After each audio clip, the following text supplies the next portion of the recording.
Peter here, aka Peter Freakout Ted, bringing another episode of the MovieReviewShow with the good movies always reviewed. Okay, back into our movie review today, and we're continuing the first month of Scream Fest.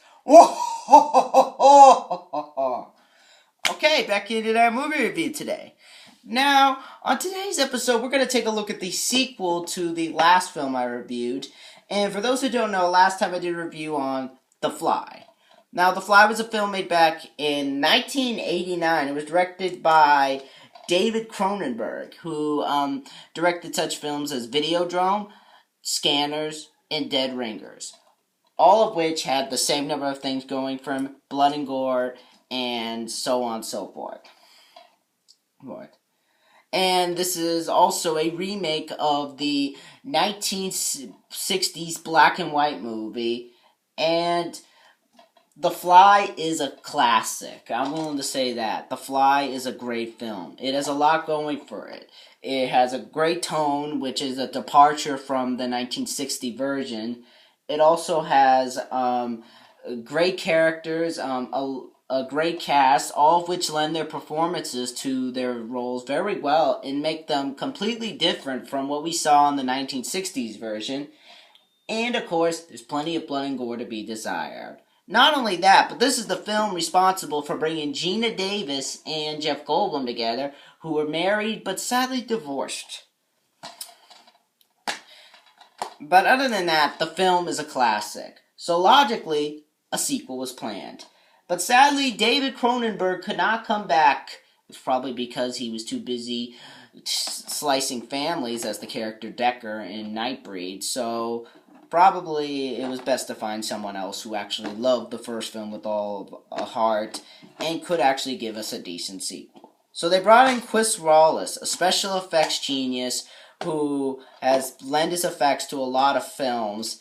And immediately when I heard there was a different director, I immediately did not want to see this movie. Because, to tell you the truth, I did not know there was a Fly 2. I literally did not know. I only knew about the first Fly.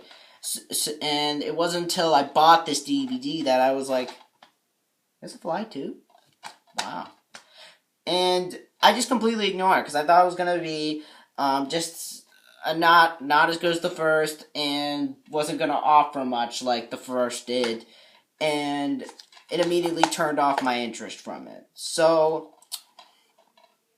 did not want to see it. That wasn't until I saw Sonny Fernandez's review of it, and he liked the film, and also said that it was a good follow-up, but not as good as the first. Also saw Rambo Rap for Life's review of the movie, who, yes, I have disagreements with him, but I don't hate the guy. I do agree with some of the movies he's reviewed. So, of course, I was willing to check the sequel out. But the film stars Eric Stoltz. You might remember him from Anaconda, and he was also in a few other stuff. And despite that, a lot of the other actors I don't know. You got Daphne Zuniga, Lee Richardson, and John Geets reprising his role from the first one. He's only in a couple scenes in this film. But with all that, what do I think of The Fly 2? It's fairly average. It's an average sequel. But that being said, I don't hate the movie. I think there's a lot going for it, and I think it understands what it wants to be, but it suffers from a few problems that I think lower the score, and I think don't make it as memorable as Cronenberg's Fly. But it still is a worthwhile sequel. But I'll get into why later. But anyway, basic plot of the movie is basically this. At the beginning of the movie, we see Gina Davis's character being born. She's not played by Gina Davis this time because when this film was being made, they asked Gina Davis to reprise his role, and she was like, no, I don't want to do it. I don't like the idea of my character dying right before, at the beginning of the movie. I think that's useless, and I think it's mean-spirited, and that's one thing I do want to talk about, the mean-spirited feel of this movie, because there is a lot of cruelty in this film, and some of which might make you uncomfortable. I'll get into that later, because it's a big part of what I need to talk about this film. But she's given birth, and this company called Aerotech Corporations is helping her take her baby out, and of course, as you all know, the baby is the son of Seth, Jeff Goldblum's character. And she immediately dies, and we find out that Martin, played by Eric Stoltz when he's older, we find out that he has the infection that his dad had. And pretty much we find out that the infection is giving him the ability to grow faster than the normal rate, and that he has a different intelligence from everybody, and everything he hears will be stored in his mind. So he's smarter than the average brain, and of course, and more intelligent. So when he comes of age, he starts working at the corporation who found his dad's telepods, and he forms a love interest with the desk woman, played by Daphne Zuanga, and the two seem to hit it off, and they immediately take it to another level. But later on in the movie, we find out that the company wants to use Martin for their own needs, because they still want to use him as a guinea pig. But of course, Martin doesn't like that, so he manages to escape, and basically they catch him again. But now he basically comes back as the Fly, and he's in a different form this time. He's in a completely different form from Jeff Goldblum's Fly, and he's basically killing off the members of this whole corporation due to what they done to him, due to the fact that they don't respect that he has a girlfriend now, and that they actually film him with his girlfriend at one point, and I was like, wow. So yeah. But yeah, he turned into the Fly and starts killing off basically the whole corporation. Will he be able to find a way to control his inner Fly, and will he be able to stop himself before he causes any more harm to the corporation or even his girlfriend? Or will he have to go through the same process his father went through? You'll have to see the movie to find out. But The Fly 2, as I said, is a fairly average sequel. I mean, I think the film is okay. I don't love it as much as I love the first one. And if you're expecting me to praise this movie like it's one of the greatest sequels ever, it is not. It is just okay. I'm gonna say that. It's an okay sequel. But it suffers from so much problems. I mean, there are a few things that I do like about the film. Don't get me wrong. It's not a bad sequel by any means. It's definitely not a bad sequel. I mean, I'm not going to rant on it like I ever did with other sequels like Cabin Fever 2 or Underworld Evolution or any of the American Pie direct-to-video sequels. I'm not going to rant on it like that. It's just an average, okay sequel. It's nothing mind-blowing like the first film was. I think the biggest problem to me was continuing the movie without David Cronenberg, because David Cronenberg, I think, with the first film, I think he gave it a completely different tone, where with this film, it just feels like they're using his tone, but the first half of the film, when it opens, it starts as a character study for the character of Martin.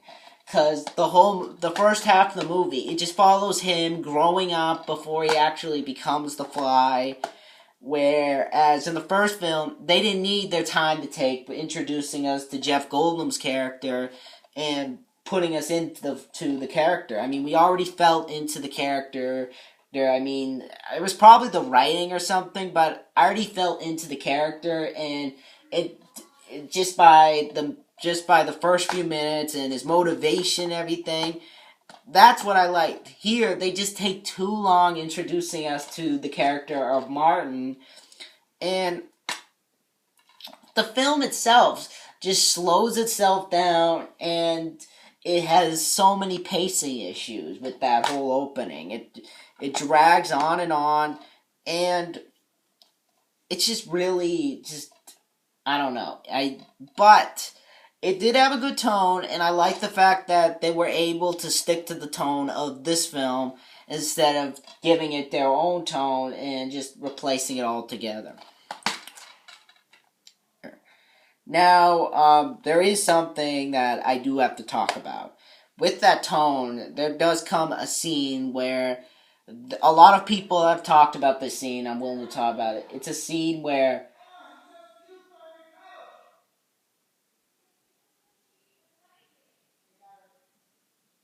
it's my parents over there, but anyway, I don't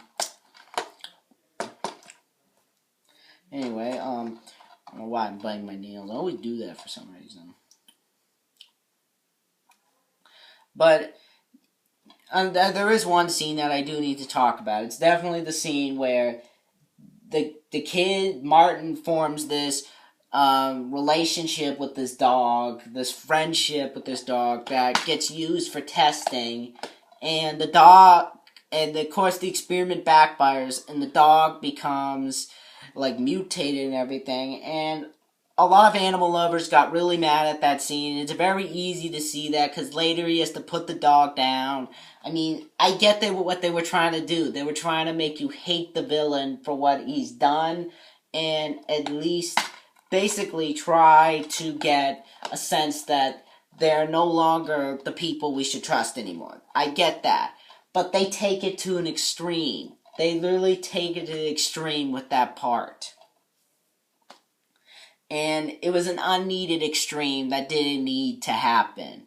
That's my main gripe with that scene. That whole idea was that the idea that they decided, hey, if we want to show how bad the villains are, let's take it to the extreme and put a mutated dog in it. I mean, yeah, there are other stuff, but just having the fact that they have to put the dog down, which it's hard to see it in this movie. It definitely is hard to see it because the dog has a hard time walking now, and he's crying over it. And I was like, wow, they really took it to the extreme. But still, it's still easy to understand why people got offended, and it definitely some critics had to bring it up, and I can definitely see why, because it is a hard scene to watch, and it's definitely a scene where if you're an animal lover, you might want to turn away. So, definitely not a scene that you want to see, but still, overall, it's toned. I definitely like how they keep the tone. It's just that first minute, the first 30 or 40 minutes is a whole character study before we actually see the infection on him and such. Which kind of works. I mean, but it's just slow. It's slow in the first few minutes, and it's just, I don't know, I felt myself getting tired watching the character piece. I mean, we don't need to know how the child grew. I mean, yeah, I can see what they were trying to do. I mean, in a better film, this would have worked. I mean, or if it was written better, that whole scene, it just felt dragged on. I mean, granted, it's not the same problem Ang Lee's Hulk had. I mean, that's a completely different story. That took a few minutes right before the Hulk could even come on screen. But still, it was so boring. But there are some things I do like. I do like the acting. I mean, Eric Stoltz does a good job replacing Jeff Goldblum. I mean, yeah, he's no Jeff Goldblum, because Jeff Goldblum nailed the part in the first one. I definitely like his character in the film. And Eric Stoltz, I just felt was just felt like he was retreading the Jeff Goldblum part when he becomes the Fly and everything. Granted, he doesn't eat sweets, which I didn't even understand, but I just felt a lot of the scenes, he just felt retreading the Fly character from the first film, and just really just bored. Like, I mean, one scene, there was one scene that I felt was retreading his character, but still, overall, I felt it was just, yeah. His character, and another thing, it's just the way they portrayed the sun. I mean, that while I do think there are elements that work with the sun, there are some other elements that work. I guess I didn't like how they were basically just they were basically trying to build him up as the villain, and then they dropped that, and it just goes nowhere. But still, I thought Eric Stoltz did a good job. I mean, I do prefer Jeff Goldblum in the main role, but still, it works. I mean, yeah, we do have the romance scene, which is definitely retreaded that of the first film with Tim and Gina Davis, who I think have much better chemistry than Eric Stoltz and Daphne Zuluaga, but still, it was alright. I'm not going to sit here and say. The other acting's fine. John Geets, for the performance he's given, definitely was good, but still, now, the effects in the film are definitely the one thing we gotta talk about. It's like, when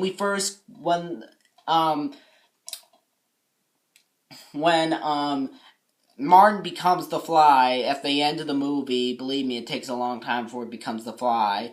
We have the scene where, basically, he's in this egg and everything, and he's like oozing out of it, and the effects are actually pretty good. And when he is the Fly, they are cool, but I do have to admit, the one thing that I think does work is when we see him as the Fly. I appreciate the fact that it's not the completely same thing that Jeff Goldblum was, because if he is his son, shouldn't he look different or something? Shouldn't he have a different look to him? When you think about it, it is his son. He's not the Jeff Goldblum kid again. I mean,